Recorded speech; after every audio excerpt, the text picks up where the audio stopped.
So while people are just getting comfortable, you might already know a little bit about Art South Asia project, but it's something that if you do miss this part of the introduction, you won't miss too much because you can find out on our website. So I might as well get started in that way. So Art South Asia project is delighted to be partnering with Asia Society India on this program. And we're very, very much big fans of the Asia Arts Future Award as well. And we're delighted to have Aban, Prasiit, and Ketaki with us today. So I'm just going to start by just kind of talking about what Art South Asia project is. We are a UK-based arts education and development nonprofit organization, and we support and create partnerships with institutions and professionals working within the field of South Asian modern and contemporary visual and applied arts in Bangladesh, India, Nepal, Pakistan, Sri Lanka, and its diaspora.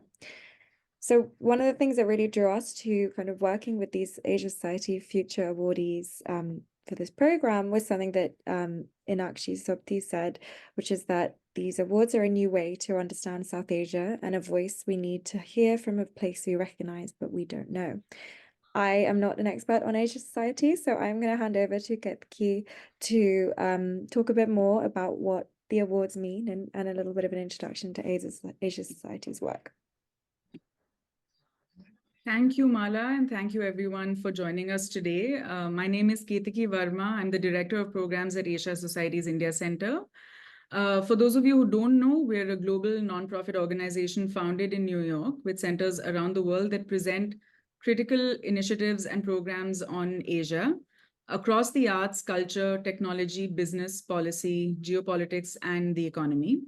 At the India Center, our focus is on South Asia. So our individual and collective histories, contemporary cultures, politics, and the ideas or challenges that matter to the region. One of our signature initiatives is the annual Asia Arts Game Changer Awards, which recently concluded its 8th edition. Hosted in Delhi during the time of the India Art Fair, the awards are a landmark convening that bring together stakeholders in the arts from around the world to celebrate the work of young and established artists from South Asia. Through 4 award categories, the awards recognize artists or art collectives in every season of their career. The Asia Arts Vanguard Award for pioneering artists with practices built over a lifetime, the Asia Arts Pathbreaker Award for an established artist who's had an innovative and impactful body of work, and the Asia Arts Future Awards for promising younger artists from India and South Asia. The discussion today, like Mala said, spotlights our 2024 future awardees, Aban Raza from India and Prasiit Sthapit from Nepal, both of whom do absolutely amazing work. I won't spend time reading out their bios, but we'll share some links in the chat in case anyone wants to know more about their work. Aban and Prasiit, thank you for your time. And a special thank you to Noor, Mala, and Art South Asia Project for hosting this program as part of Art Murmur. Mala, over to you. Thank you so much, Ketki, and thank you also to Prasiit and Aban and Tarini, Ankita, and Aradhana for being wonderful supporting partners in this process. I am going to read your bios. I know that I know that Ketki's going to put links in the chat, but I will actually read your bios so we have a little bit of an intro. So I'm going to start with Aban. Aban held her first solo exhibition, Luggage, People in a Little Space, at Gallery Merchandani and Steinrucker in Bombay in 2020. In 2022, she had her second exhibition titled There is Something Tremendous About the Blue Sky, which attempted to raise fundamental questions about the life of the large minorities and other working majorities and the right to protest and exist. Her curatorial experience for Samat includes Celebrate, Illuminate, Rejuvenate, Defend the Constitution at 70, 2020, India is Not Lost, 2021, and Hum Sab Samat, 2022. She lives and works in Delhi. Over to Prasiit. So Prasiit is a visual storyteller based in Kathmandu. His works explore the politics of being a Nepali by scratching its past and the resultant present. He is currently associated with the Fuzz Factory Productions, a multimedia collective based in Kathmandu, Photo Circle, a platform for photography in Nepal, and Photo Kathmandu. He is also the director of Fuzzscape, a multimedia music documentary project. So I know it's not been very long since you got these wonderful awards, and congratulations to you both. But what can you see as the direct impact of the recent awards on your careers and your resulting recognition in India and Nepal so far? And maybe I'll start with Aban, as I read your bio first. Hi. Thank you, Mala. Thank you, ASAP, and thank you, Asia Society, for having us. About the award, I think it's quite wonderful to receive it, and it's not been that long for sure. I'm still grappling with it, still trying to understand what it means, but it does instill a sense of confidence and encourages you to continue doing what you've been doing. So it's a privilege to be recognized in whatever capacity, and yeah, I guess we both have to do a lot of work, and now I think we have to prove ourselves even more. So yeah, it's a good feeling. Thank you, Aban. For me too, I completely agree with what Aban said. There's a lot more to be done. It does put a little bit of more pressure on us as well, on me especially. I think I've always like I'm a documentary photographer, and I've always straddled between journalism, a little bit of journalism, a little bit of art, and neither here, neither there. So it's a great privilege for me as well to receive an award like this, and also in a regional scale. Yeah, so it's quite something. I think yeah, I'm still really soaking it in because it hasn't been long. So let's see what comes ahead. Well, I'm glad we can celebrate this kind of beginning moment, and don't worry, not too much pressure on you both. No pressure from me anyway. Thank you. So as I said at the beginning, that if the Asia Arts Futures Award is a way of looking at and understand a new way to understand South Asia, I kind of wanted to ask you both, what does South Asia, I mean, we're Art South Asia Project, there's Asia Society. What does South Asia mean to you both? I don't have to answer this, it's you two. Who should go first? Whoever feels more confident to go first, or who feels more Wow. comfortable. Not confident, but I'm just doing it so that I get over with it because I've been thinking about it. Well, South Asia is an exciting term because it has the potential to dissolve boundaries and move away from the rigidity of what is understood to be nation state. But I also think it contains a certain kind of danger of being quite reductive because it overlooks a lot of complexities. It contains that. It doesn't mean that it's happening or not happening, but it does contain that danger where it could just overlook the complexities and the circumstances that make a region particular and peculiar. That said, I think it's best defined outside the region, and I think that's a shortcoming. Whereas I think the challenge would be to define it within the region. So these conversations about South Asia need to happen where this area is, what is defined by this area, which is happening, but it's happening at a very small scale compared to what's happening outside the region in other institutions which do not have, say, a stake here or a direct stake. So I think this is an opportunity to be building alliances and through institutions, through organizations which are in this region, by having, say, exchange programs, by artists interacting more with each other, by understanding each other's struggles, by visiting each other's communities. And therefore, I think there's a lot of potential here. But the conversation has to come here also. So I think, Prasiit and I and other artists can contribute into it. We can start demanding from our own institutions here. We can start residency programs. We can just visit each other. It's tough because every one of us, all the countries are facing a majoritarianism of one kind or the other of varying degrees. But life has always not been great while nations were being building up. So I think that we have to keep trying as artists and as practitioners. I don't know.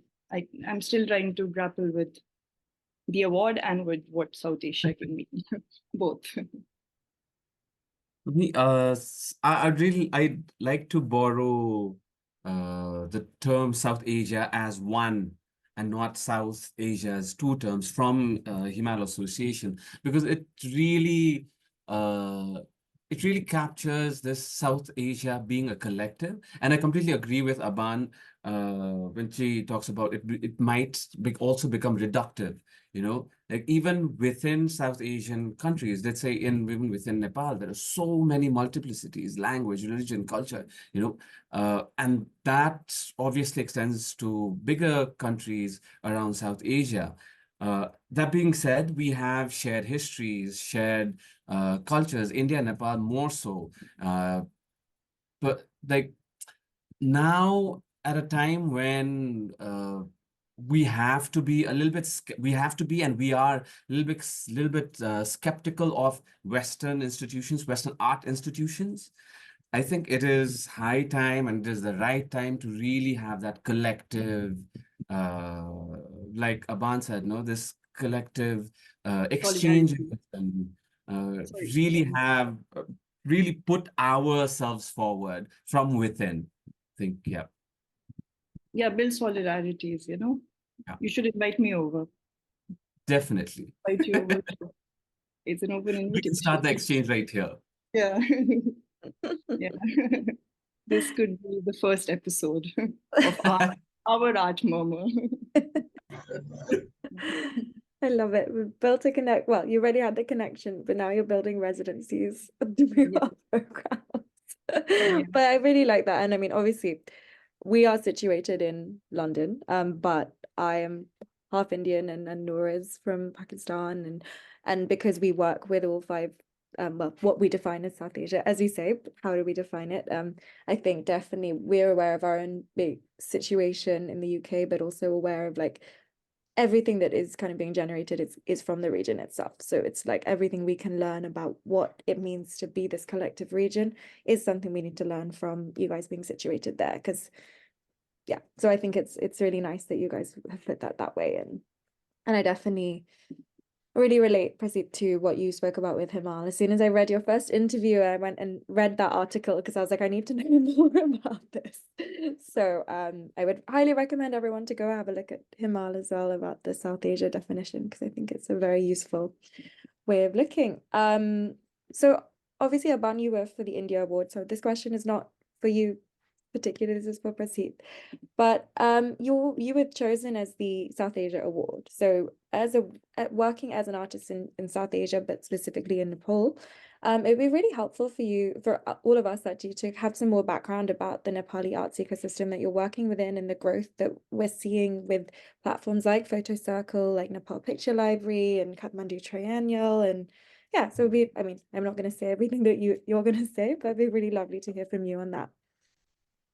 I'm not the best person to be answering this question, but like you said, no, the art scene in Nepal is definitely growing. But the past decade, it has seen a lot of growth through festivals like Kathmandu Triennale and Photo Kathmandu and other smaller festivals that have happened unfortunately, in Kathmandu, mostly in Kathmandu.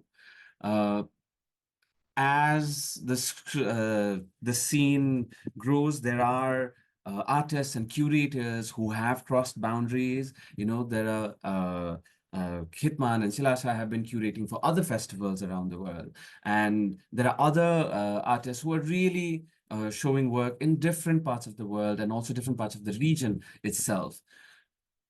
But also, like, when a scene grows or when anything grows, there are again these pockets, and I unfortunately also am in one small bubble and small pocket, and I know much more about that pocket than others. So I am a photographer, and the photography scene in Nepal, again, I won't say completely Nepal, in Kathmandu is also growing.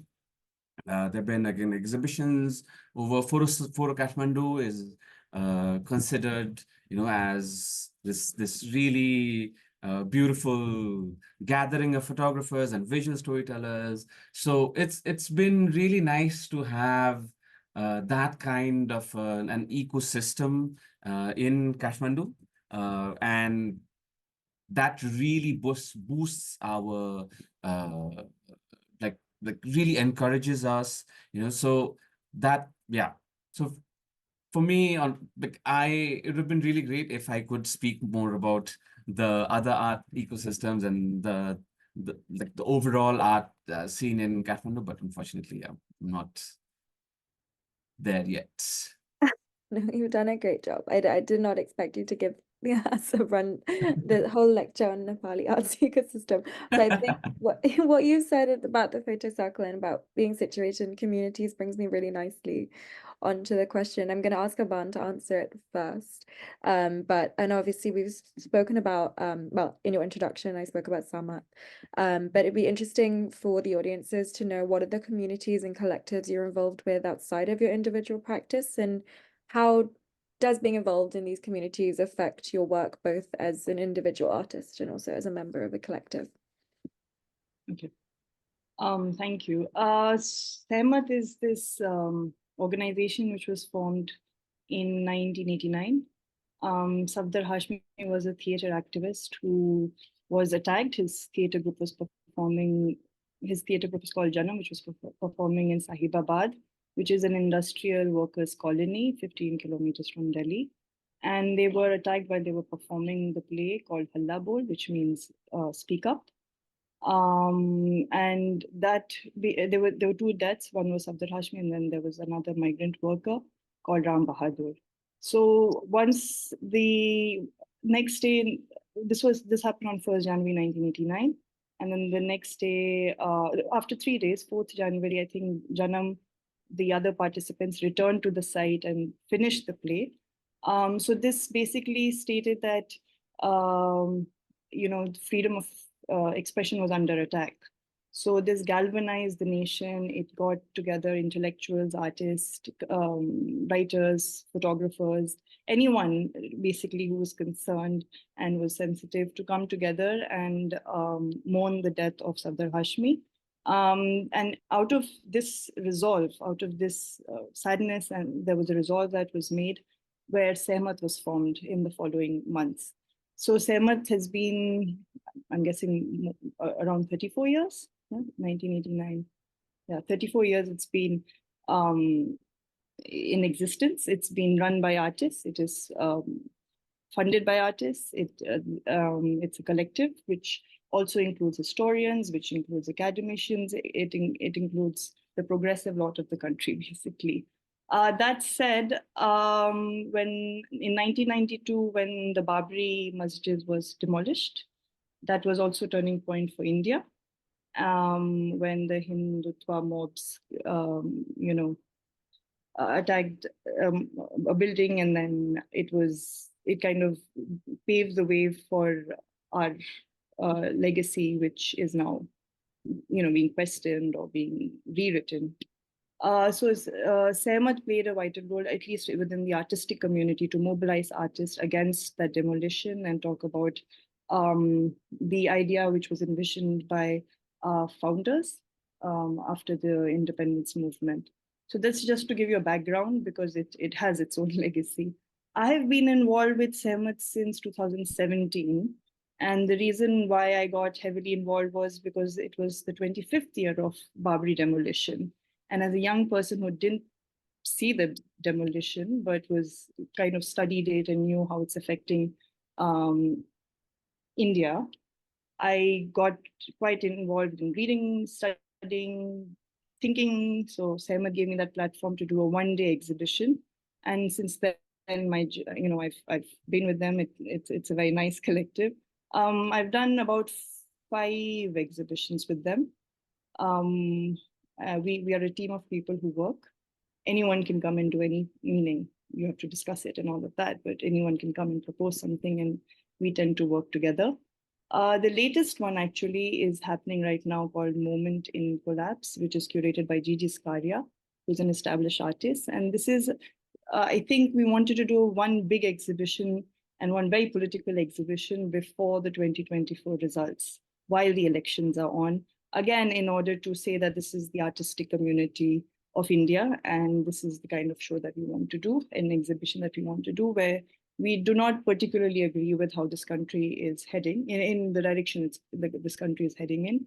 So yeah, it's a collective which is very political, which is very sensitive, which is funded by the artists, which is open to everyone, and we have a lot of food and chai there. So it helps me channelize certain emotions.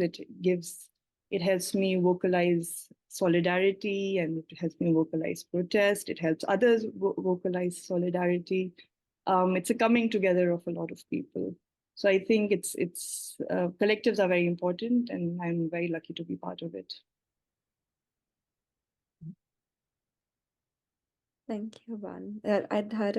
I knew some parts of it, but it's really fascinating to learn more about what you guys do together.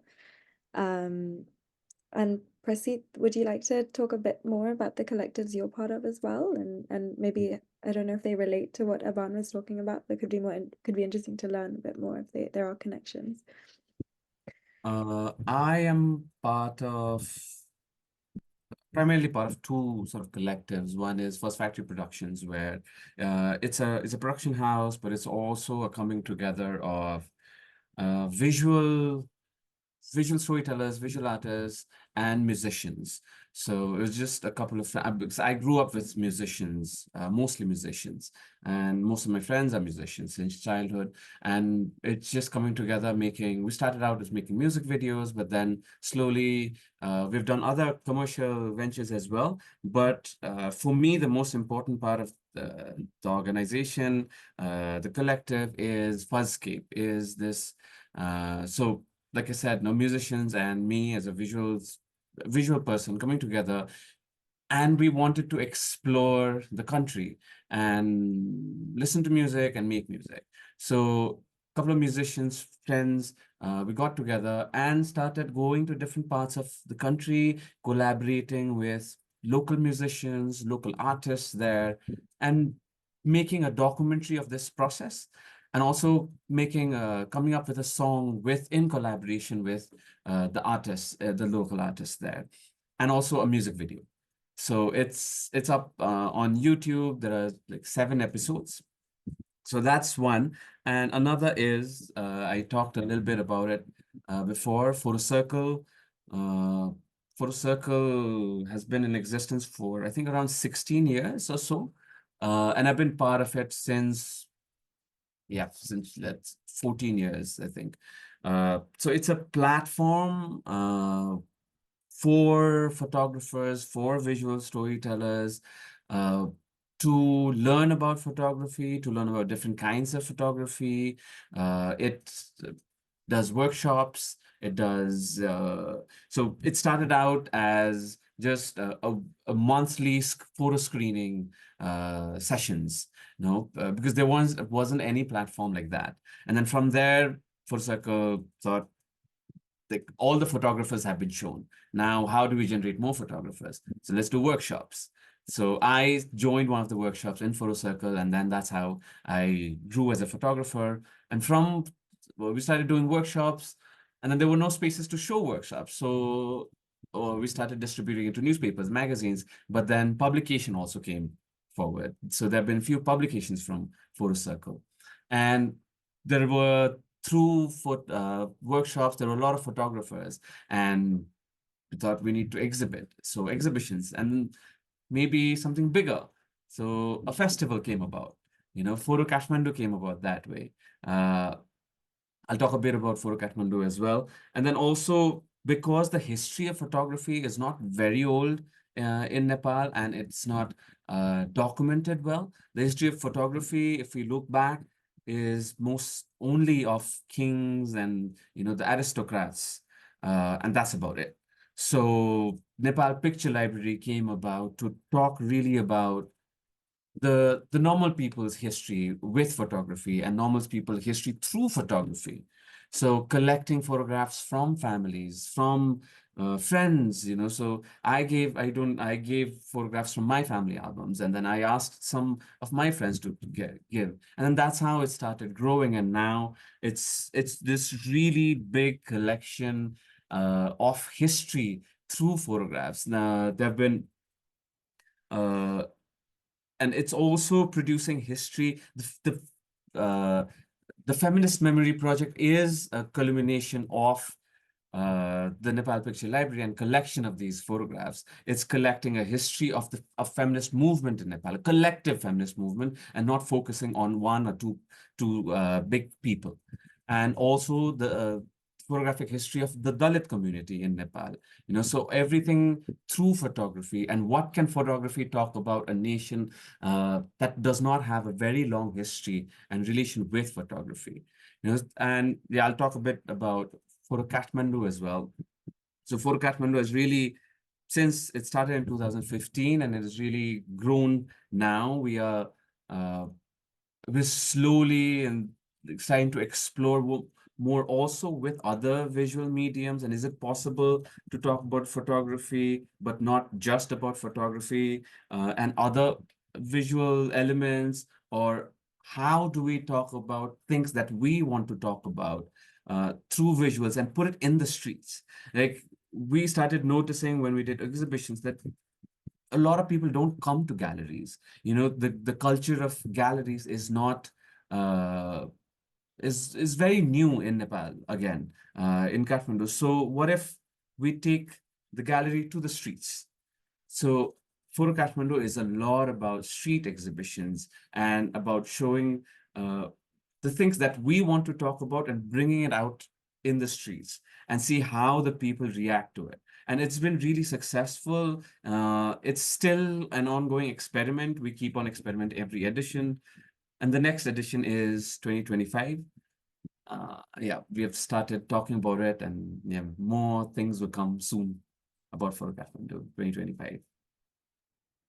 Thank you. I hope I can make it. I've never been to Kathmandu, but I would love to make it for Photo Kathmandu as well. Everyone's excited. Yes, we'll all Maybe Aban, we can do the residency, the exchange then. we'll all do that. I guess it's quite nice the way you both talked about your collective is your relationship with your subjects and how you gather stories as well. And having seen both your work, I think the way you work in collectives kind of relates very nicely to looking at your work as well. And I'd love to, before we look at your work, kind of talk about what are some of your research processes, how do you gather stories and subjects, and how do you translate these narratives into the works that we're going to look at very shortly? Maybe over to Aban first about this. Well, in the current, the place that I am at right now, more than research, I think it's the urgency to be responding to developments happening here, especially in India, which has been secular mostly for most of its history. 2014, things changed. So I think a lot of artists, including myself, are just responding to what's happening on a daily basis. Of course, doing research, but going back to what India, like how to understand India and the layers it has, and so many influences that it has had. So the process would not essentially be much till one goes to the site. One lives in that situation or absorbs that situation or participates in that situation. And then how I work, I guess, is when I come back, I'm still affected and I still want to do something about it. And then I think that I have a tool, I have a canvas. So I think that that's how my compositions start, because something is still inside me and something that I still think can add to or contribute to this discourse of just what's happening in this country. So one is worried and one, I guess, takes it out on a canvas, but also with the aim of amplifying voices of resistance, because that's what we are doing. We are resisting since 2014. And, the protest sites in India are becoming smaller and smaller as each year is passing. So I guess this becomes a way to document things, to also contemplate, sit back, feel things and express them. And then by the end of it, by like 2 years, you suddenly realize that you have this body of work. I think that's what has happened with me. And now that I'm being asked to talk about the works, I think this is what will happen in the future also.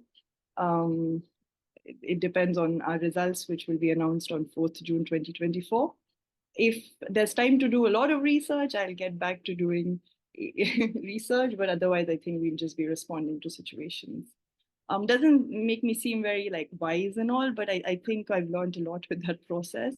And within this space, I think I've learned a lot. But yeah, I think the process is just feeling things and living things and responding to things and hoping the world will be a better place tomorrow.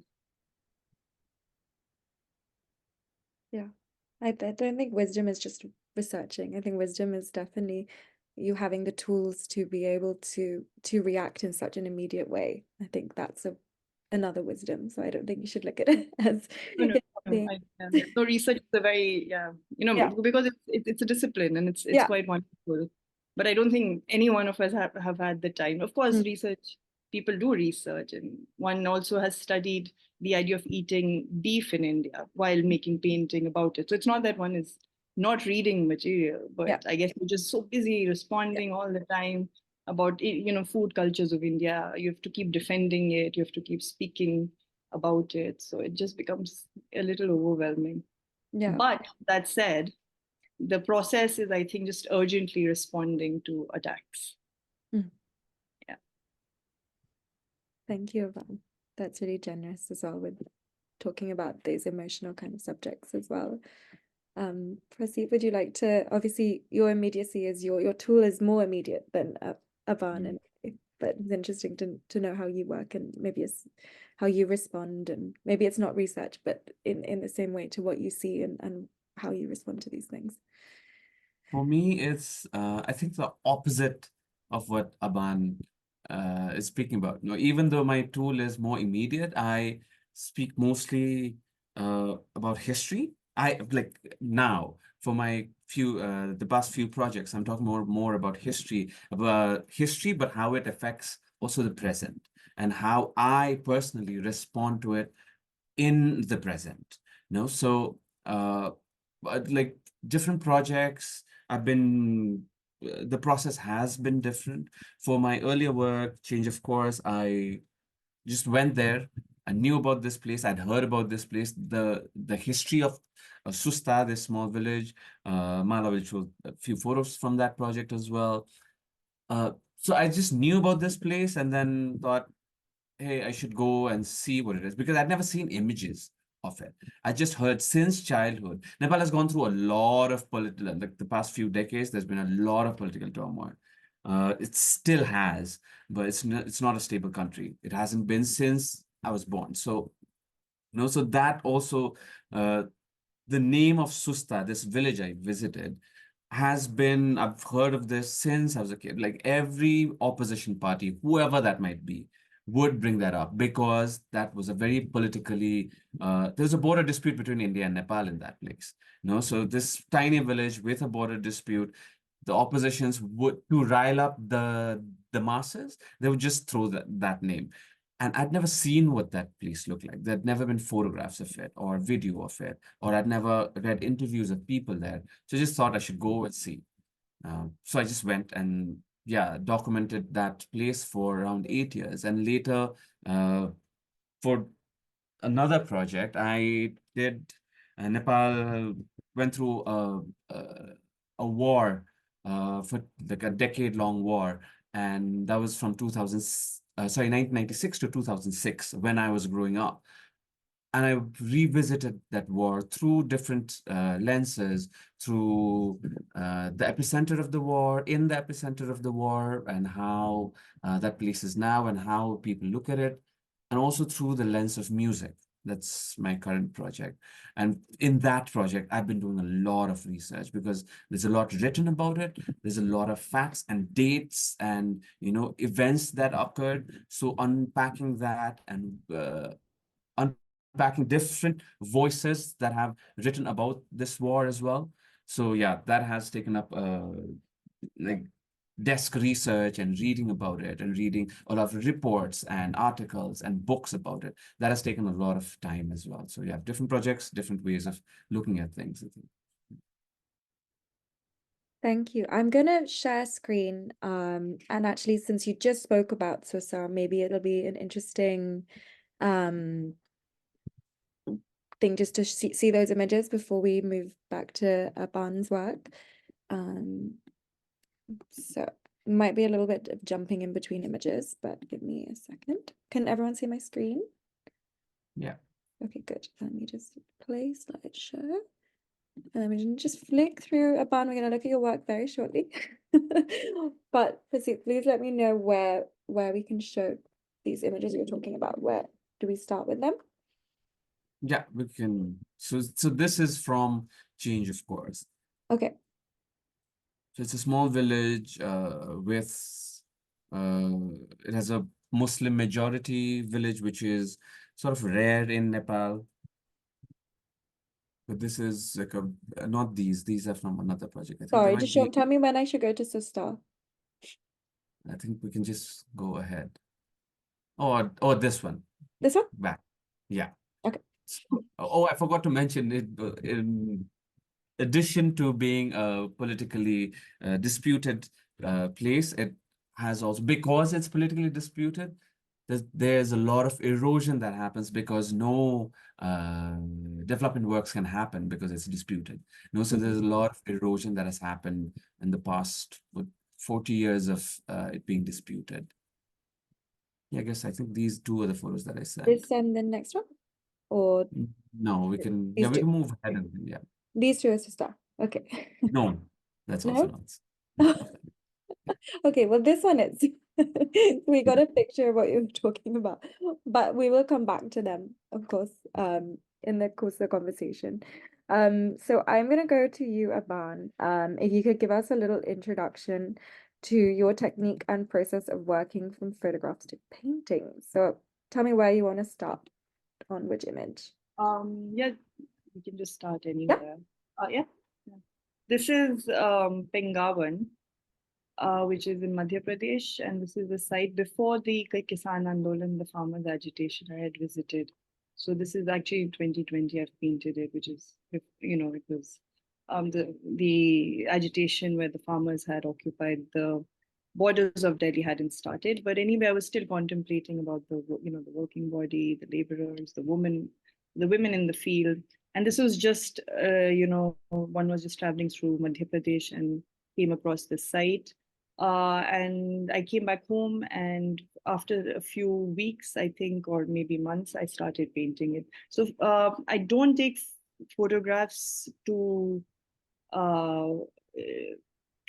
emulate or to paint immediately, but I do take perhaps photographs as point of references, and then I come back, and then I think I build it eventually with many photographs, or it's a composition that is in my memory, and then I try to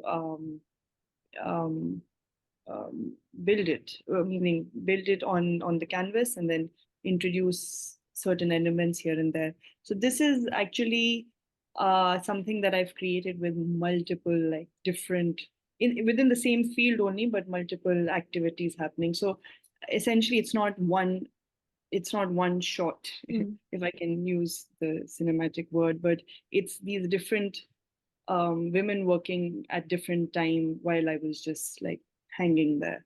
So, and then I came back and made it into one composition, slightly dreamy also, with the sky. And yeah, but this is nothing to do with the Andolan, though one was still contemplating about things. This is Singhu border, which was one of the sites that were occupied by the farmers during the farmers' protest, which was about 1 year long. This is, it doesn't have any human presence, as you can see it, but they were living, this brown thing that you can see on your screen is actually a tent, and inside it people were living. The farmers were living there, and this is a cycle, their clothes hanging. So it is devoid of human presence, but you can see humans here because they were eating, drinking, sleeping, doing everything, just waiting for the government to take back the laws that they were trying to implement. So I thought this was a very effective composition, which was conveying a sentiment which was about resting, but also protesting. And if you see, there's a Palestinian flag also. on the right side, because again, Palestine is such a long drawn struggle. And of course, it's nothing to, you can't compare the two at all, but I keep painting the Palestinian flag for many years now in all my works. Somewhere there's a shot. This one is a Tikri border, which was another border. There were 3 borders that were occupied in Delhi. And here, what was fascinating was, and this is when I found out, was that this group of women were coming from a particular village, because there were another group of women who were returning back to that particular village, because they had this rotational system that was going on. Because work back in their village could not suffer. They still have to grow, they still have to clean, they still have to treat their fields, they still have to wash, they still have to attend to their families. It's still a village life, it's still a rural life. So there's this representational system that they had developed, where a few women from one village will come into the border, come into to protest at the border, and then the other set of women will go back. So that kept the protest ongoing, and that kept the representation of that particular village ongoing. So here, this moment, which I have a lot of photographs of this, and this is perhaps the truest to the photograph I took. It has less of memory. Of course, the memories in the jubilation, the memories in the happiness, the memories in the joy, the celebration of this Indian flag, and the celebration of being, you know, in citizens of India. This the desire to ask for the rights as citizen is evidently captured here, where they were entering the site and they were being cheered on by all the other protesters sitting and waiting for them. So that moment I found very endearing and very powerful. And this, I think this is a lot from the photographs, yes. Even the motifs, the references of that was from that particular truck, that particular trolley. And I think the dresses are also very close to the photographs I took of this particular moment at the borders. So I guess it's a nice way, I'll switch between you both. You spend time with these women, or you spend time with these people, and it's a building of trust that enables you to kind of capture these photographs and capture these images and get that feeling and these stories from them. And I know that, I mean, Prasiit, you just mentioned that 7 or 8 years you spent? Yeah, 8 years. 8 years, exactly, engaging with people. And I kind of wanted to go back to you to ask, how do you kind of like change engagement with the subjects you work with when you're a documentary photographer? So you really are looking at people in particular rather than feelings or particular moments. And what work should I go to do that? We can go to Susta, a few images from Susta as well. The first one is the first image. Yeah, Yes. this. So she's Roshni, and it's a small village, so there are no hotels or any lodges or anything like that. So I stay at now a friend, his place, and she is my neighbor, and I saw her growing up. So since day one, she was very shy. She didn't want to be photographed. And this photograph, I think I took in 2016. So almost 5 years after I started visiting there, she really, I thought she did not like me, or she didn't want to be photographed at all. And then one day she asked me to come inside her house and then photograph her in the way she wanted to be photographed. Otherwise I was asked, like, moving people around and asking them to pose in a certain way. But she built up the courage after 5 years, and then asked me, and she wanted the Quran in her hand, so she wanted to sit on her bed, so everything was her. So I was like, really, so this was a moment when I thought, yeah, this is such a happy moment for me, because I've seen her around, and then suddenly she just has the courage to direct everything. So this photograph is not by me. This is completely by Roshni, 100%. So the Susta, like I said, it took me a couple of years to build their trust, because it's such a volatile place. The first time I went there, I was taken straight to the police station. The police asked me questions. The local leaders asked me questions. They were trying to see if I was a spy or if I had some ulterior motive and why I was there. And the next morning, I was threatened by a villager, a local there, because I was a new person photographing, early in the morning. Yeah, they started threatening me. But then I became really good friends with them later on. And now slowly, I think that it took me some time to really garner that trust, the people's trust. And later, after a few visits, I think I know a lot of, like, most of the people in the village, and they call me inside their house and I take family photographs. So they don't know my name. Most of them don't know my name. They just call me photographer. And a lot of their houses have a family photo taken by me.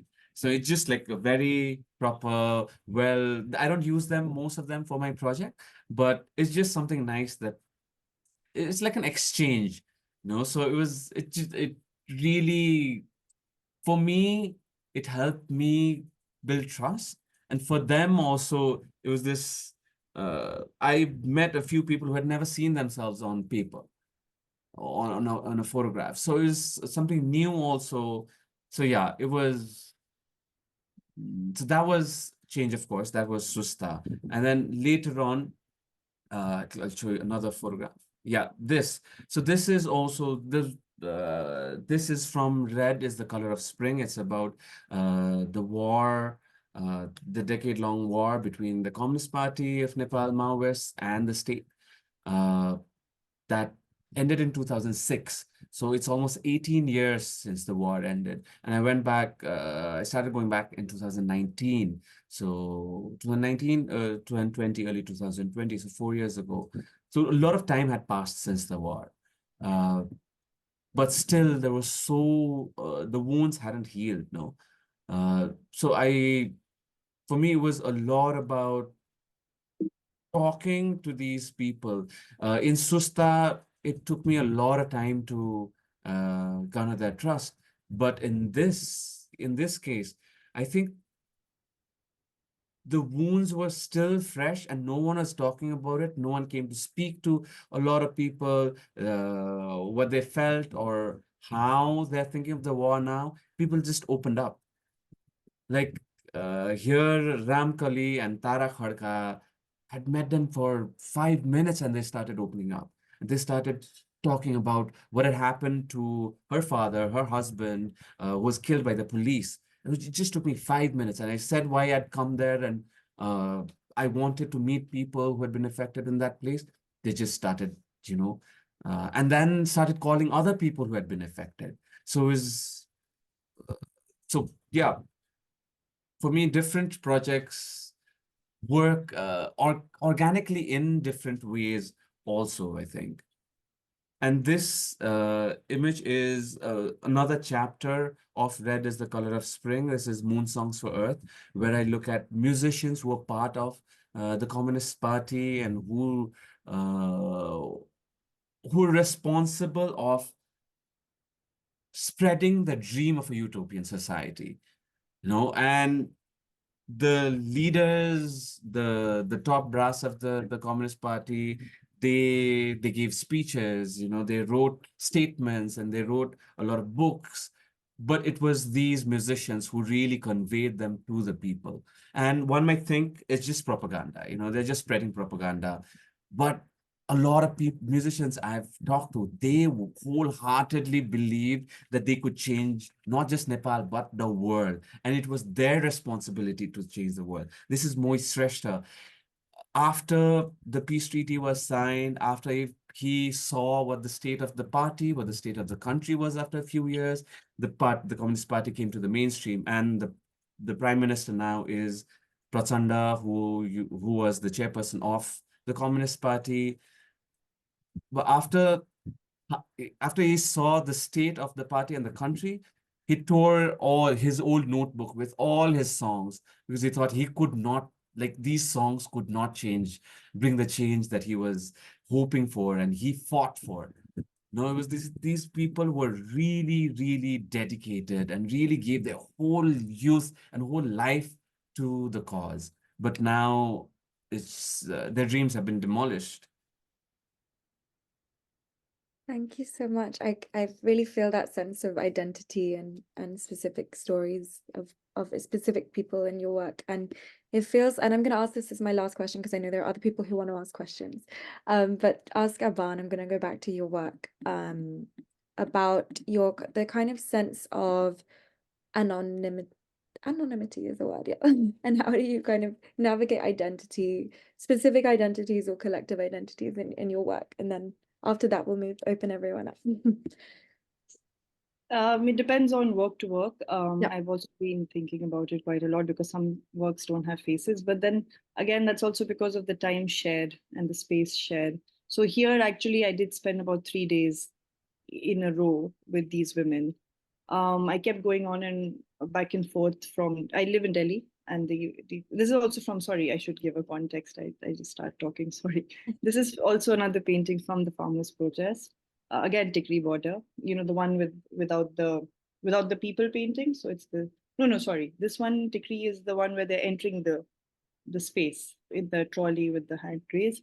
Here, the women, a couple of us went to the border, and 3-4 days we spent with them. I think I spent 3 days. Otherwise, one was going back and forth, like most of the people in Delhi were giving their time and energy there.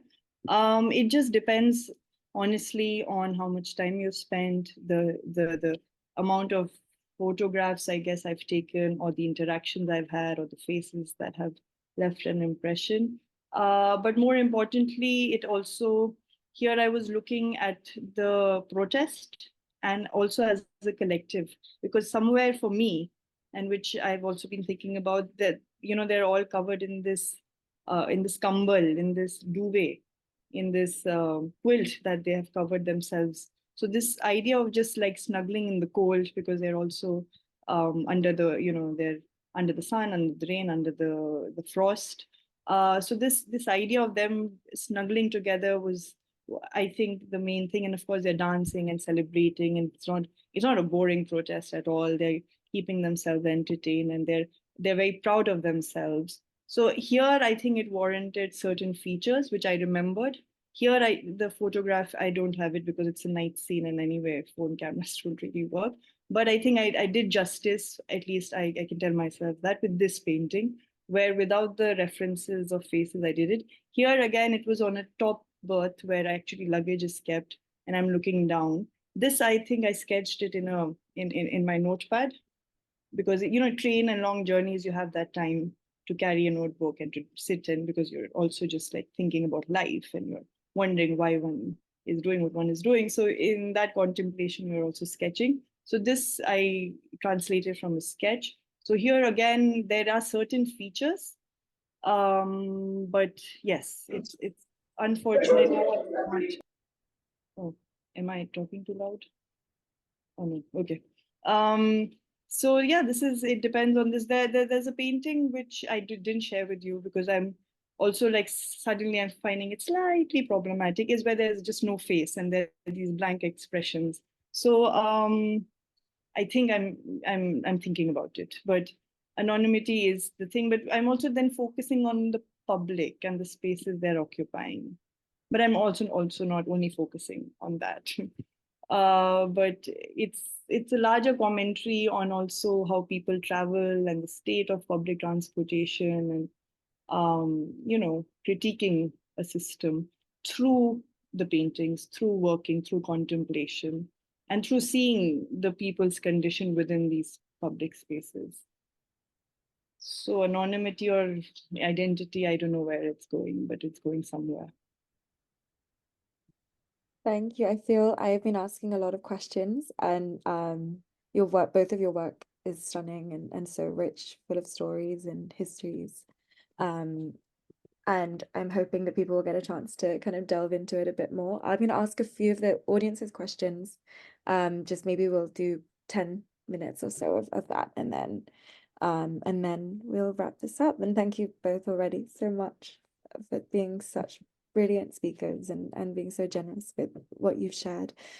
So we have a question for Prasiit first, which is, I understand you're not necessarily an expert, but since you work a lot with and engage a lot with communities in Nepal, what are your thoughts on the local traditional art scene? Is it being promoted enough? And what is the requirement in terms of visibility and funding?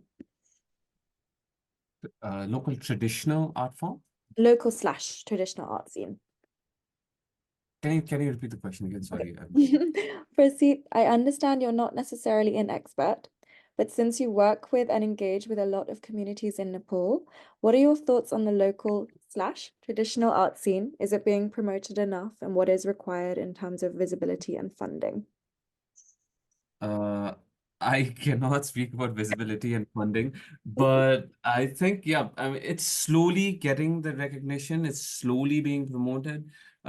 In Nepal, at least, it's getting recognition. Artists are getting recognition. Exhibitions are more frequent and more vibrant than it used to be. You know, new galleries are coming up, even if it's not galleries, new spaces are coming up for artists, alternative spaces for arts, different kinds of space and different kinds of people are doing different kinds of work. So it's really, really bustling.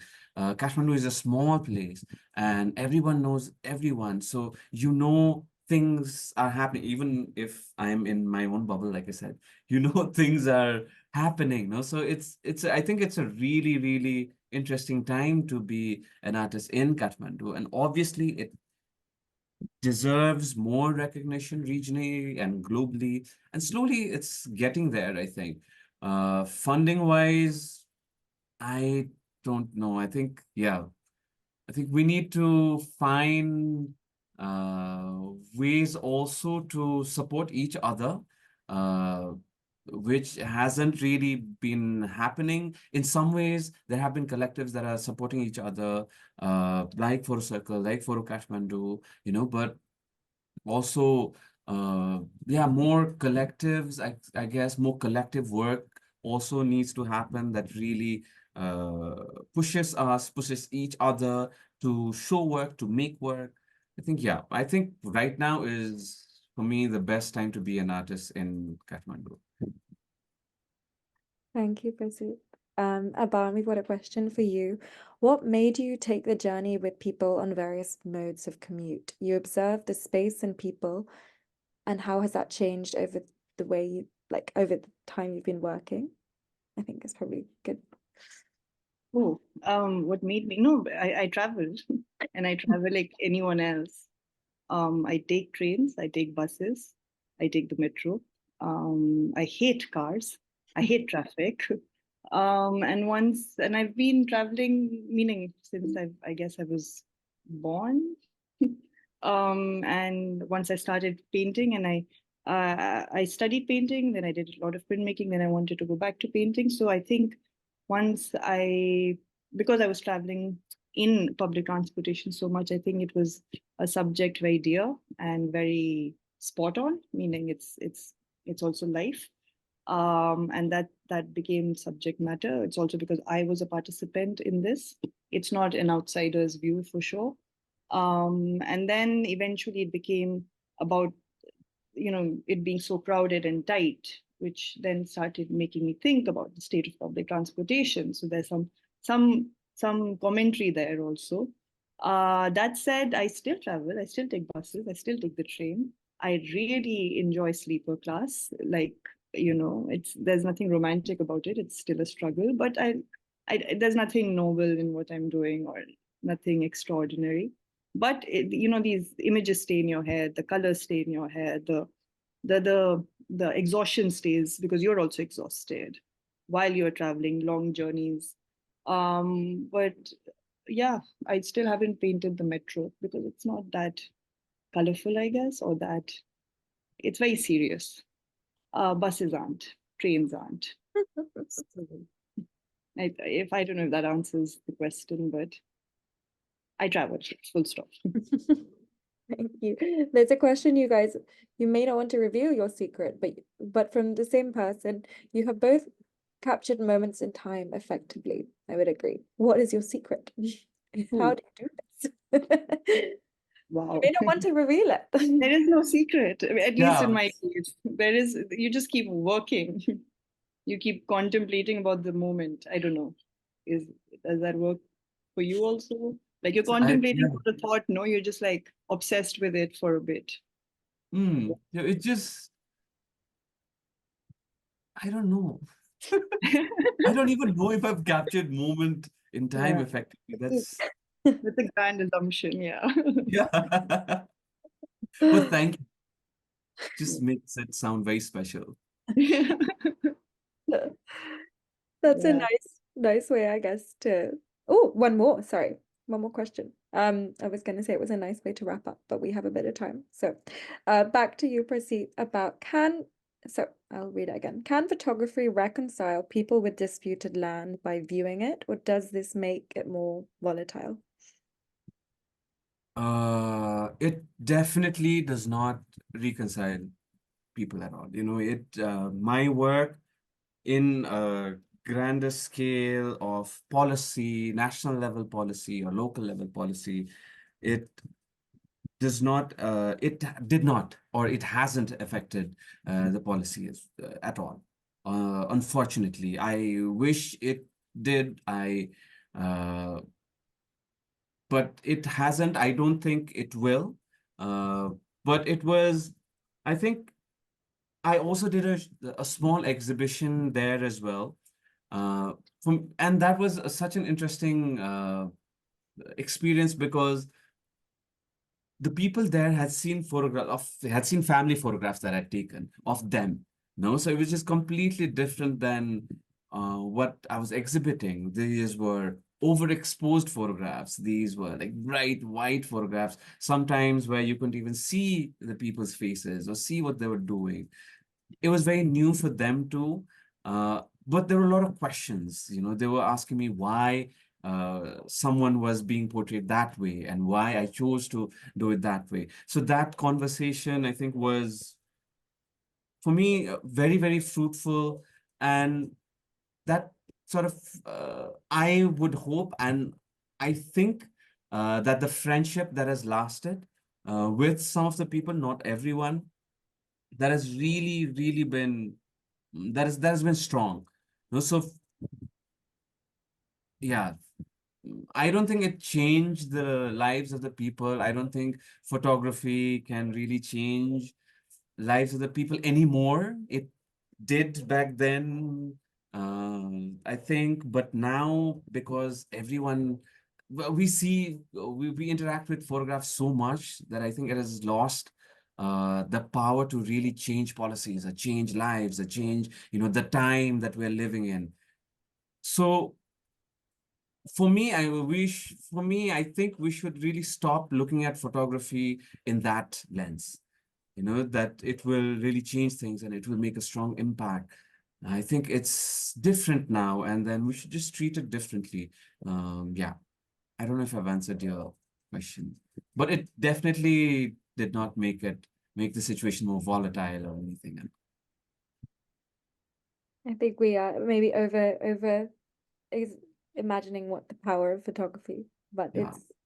I mean, both of your works are absolutely wonderful, and I think you capture such a snapshot of moments in time so effectively. But also you really do. They're difficult subjects, they're difficult experiences, and I think looking at your work is a really magical way and of entering into these moments through a specific kind of experience that you've both had, and you do it so well. But Just thank want you. to add Oh, don't. one. Yeah, I yeah, yeah. think I was saying that it does not have the power to change things. You know? I think what my hope is that if it creates a dialogue, some kind of dialogue, I think I'm happy with that. Like whatever that dialogue can be, you know. So I'm just happy with a conversation that it can start. Yeah. Sorry for No, no, interrupting. thank you. Do you feel the same, Aban? I do, yeah, as in I'll take it a little further. I think the fact that the discourse is kept alive because of the work that an artist or anyone, writer or etc. does, or photographer does, is important, and eventually, hopefully, it will affect policy. The fact is that you kind of keep doing it because you do believe that this has the power.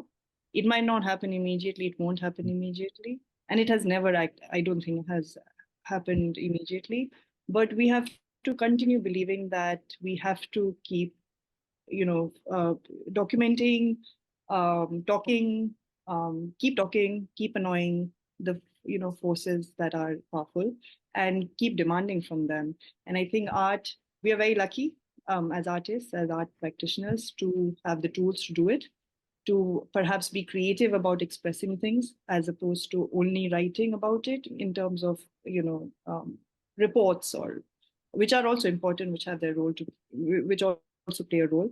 But I think art can take it forward. Art can contribute to a discourse, and art hopefully change. Yeah, it changes things slowly, steadily. But the world will become a better place. It has to. Yeah, there's no alternative. Yeah. That's a very optimistic, positive note. I think I will wrap up in that way. Ask me on 4th June. Yeah. Maybe like the opposite of all of it, but no. Still hope. You have to keep the hope alive. Yes. And both of your work makes us believe the world will become a better place. Thank you both so much, Aban and Prasiit, for being so generous with everything you've been speaking about. And it's been a pleasure getting to know you both in this process and getting to know both of your work. And thank you so much to the Asia Society team for approaching us to partner and being so easy to work with and helping with all the research and the preparation. Thank you also to my partner at ASAP, Noor, my colleague. She's wonderful. So thank you for helping us in the background. And thank you for everyone for joining. This is recorded and it will be available on most likely ASAP's and Asia Society's websites in the next few weeks. So please do share that recording with people who missed the talk. And yeah, thank you and have a lovely evening and afternoon wherever you are in the world. Thank you so much. Thank you, everyone. Bye bye.